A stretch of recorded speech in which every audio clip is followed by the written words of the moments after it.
আসসালামু আলাইকুম।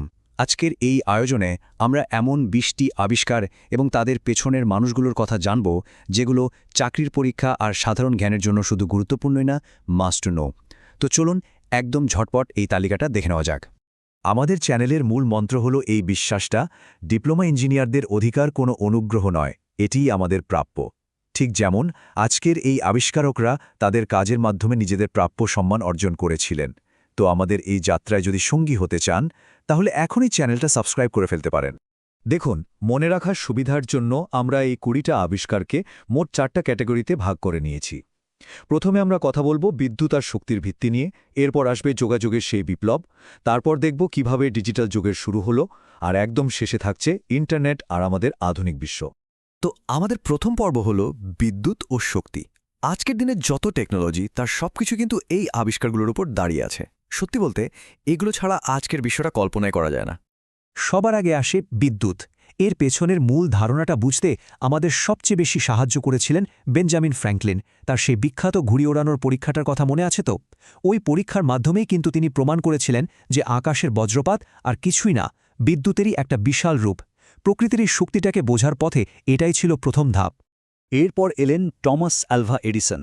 ১৮৭৯ সালে তার আবিষ্কৃত বৈদ্যুতিক বাতি শুধু রাতের অন্ধকারকেই দূর করেনি, এটা মানুষের কাজ করার সময়কেই বাড়িয়ে দিয়েছিল।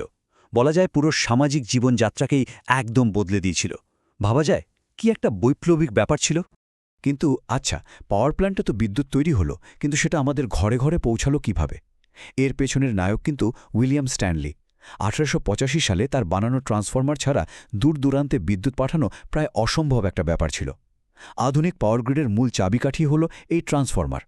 আর আধুনিক কলকারখানা থেকে শুরু করে আমাদের বাসার পানির পাম্প পর্যন্ত এই সব কিছুর মূল চালিকা শক্তি কোনটা জানেন?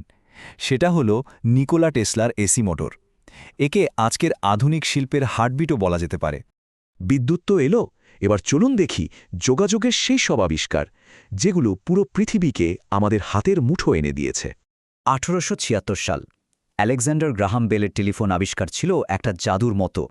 এই প্রথমবার মানুষের কণ্ঠস্বর একটা তারের মাধ্যমে বহু দূরে আরেকজনের কাছে পৌঁছানো সম্ভব হল। গ্রাহাম বেলের আবিষ্কারটা তারের ওপর নির্ভরশীল ছিল। সেই সীমাবদ্ধতা দূর করলেন গুগলিয়ালমো মার্কনি। তার রেডিও আবিষ্কারের মাধ্যমে তারবিহীন যোগাযোগের দরজা খুলে গেল। এর ফলে সাগরের মাঝে থাকা জাহাজ বা অন্য দেশের খবর সবকিছু মুহূর্তের মধ্যে পাওয়া সম্ভব হল। আর ১৯২৫ সালে জন লজি বেয়ার্ডের টেলিভিশন তো আরও এক ধাপ এগিয়ে গেল। চলমান ছবি সরাসরি আমাদের বসার ঘরে চলে এলো, যা বিনোদন আর তথ্যের জগতে একটা নতুন বিপ্লব নিয়ে আসলো। আচ্ছা, এই পর্যন্ত আমাদের আয়োজনটা যদি আপনাদের ভালো লেগে থাকে, তাহলে এখনই চ্যানেলটা সাবস্ক্রাইব করে আমাদের একটু সাপোর্ট করতে পারেন। আপনাদের এইটুকু সমর্থনই আমাদের জন্য অনেক বড় অনুপ্রেরণা। এখন আমরা প্রবেশ করছি ডিজিটাল যুগে। অ্যানালগ থেকে ডিজিটালে আসার এই যে বিশাল জার্নি, এর শুরুটা হয়েছিল কিন্তু খুব ছোট্ট কিন্তু ভীষণ শক্তিশালী একটা যন্ত্রাংশ দিয়ে। এই ডিজিটাল অগ্রযাত্রা শুরু হয়েছিল ১৯৪৭ সালে ট্রানজিস্টর আবিষ্কারের মাধ্যমে, যা ছাড়া আজকের কোনো ইলেকট্রনিক ডিভাইস কল্পনাই করা যায় না। আর তার পথ ধরেই ১৯৭১ সালে রে টমলিনসন নিয়ে এলেন ইমেল, আর ঠিক তার ২ বছর পরই ১৯৭৩ সালে মার্টিন কুপার আমাদের হাতে তুলে দিলেন প্রথম মোবাইল ফোন। মানে ব্যক্তিগত যোগাযোগের ধারণাই পুরোপুরি পাল্টে গেল। ডিজিটাল প্রযুক্তির পাশাপাশি কিন্তু অন্যান্য জগতেও যুগান্তকারী সব কাজ হচ্ছিল। যেমন একদিকে চার্লস ব্যাবেজ যখন কম্পিউটারের মূল ধারণাটা তৈরি করছেন, অন্যদিকে চিকিৎসাবিজ্ঞানে আলেকজান্ডার ফ্লেমিংয়ের পেনিসিলিন বাঁচিয়ে দিচ্ছিল লক্ষ লক্ষ মানুষের জীবন। দুটোই ছিল নিজ নিজ ক্ষেত্রে গেম চেঞ্জার। এরকম আরও দুটো দারুণ আবিষ্কার যদি দেখি, একদিকে উইলহেম রনচেনের এক্স-রে, যা দিয়ে প্রথমবার শরীরের ভেতরের ছবি দেখা সম্ভব হল, আর অন্যদিকে জাফ হাডসনের ব্লুটুথ, যা আমাদের চারপাশের ডিভাইসগুলোকে তারের জট থেকে মুক্তি দিয়েছে। এবং সবশেষে আমরা চলে এলাম আমাদের সবচেয়ে পরিচিত পর্বে, ইন্টারনেট আর আধুনিক বিশ্ব। চলুন দেখি কিভাবে পুরো পৃথিবীটা একে অপরের সাথে জুড়ে গেল। ব্যাপারটা খুব সহজ করে বোঝা যাক। ভিন্টন সার্ফ ও রবার্ট কানের বানানো ইন্টারনেট হল একটা বিশাল হাইওয়ে।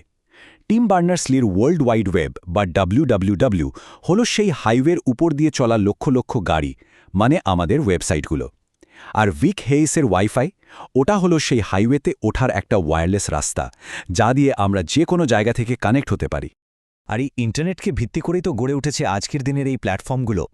1998 সালে ল্যারি পেজ ও সার্গেই ব্রিনের গুগল, 2004 সালে মার্ক জাকারবার্গের ফেসবুক আর 2005 সালে চ্যাড হার্লি, স্টিভ চেন ও জাওয়েদ করিমের ইউটিউব। এই নামগুলো ছাড়া আমরা এখন একটা দিনও ভাবতে পারি না, তাই না? তো এই যে 20টা যুগান্তকারী আবিষ্কারের কথা আমরা জানলাম, এর মধ্যে কোনটাকে ছাড়া আজকের দিনটা কল্পনা করা সবচেয়ে কঠিন বলে মনে হয়? আপনাদের মতামতটা অবশ্যই কমেন্ট বক্সে জানান। চলুন আলোচনা করা যাক। আমাদের এই আয়োজনটি যদি আপনাদের উপকারে আসে তাহলে অবশ্যই একটা লাইক দিন, চ্যানেলটি সাবস্ক্রাইব করুন এবং আপনার বন্ধুদের সাথে শেয়ার করুন। আর হ্যাঁ, পরীক্ষার প্রস্তুতির জন্য গুরুত্বপূর্ণ কিছু বইয়ের তালিকা নিচের প্রথম কমেন্টের লিঙ্ক সহ দেওয়া আছে, চাইলে সেখান থেকে সংগ্রহ করে নিতে পারেন। আমাদের সাথে থাকার জন্য আপনাদের সবাইকে অসংখ্য ধন্যবাদ। আশা করি এই তথ্যগুলো আপনাদের প্রস্তুতিতে কাজে দেবে। সবাই ভালো থাকবেন। আসসালামু আলাইকুম।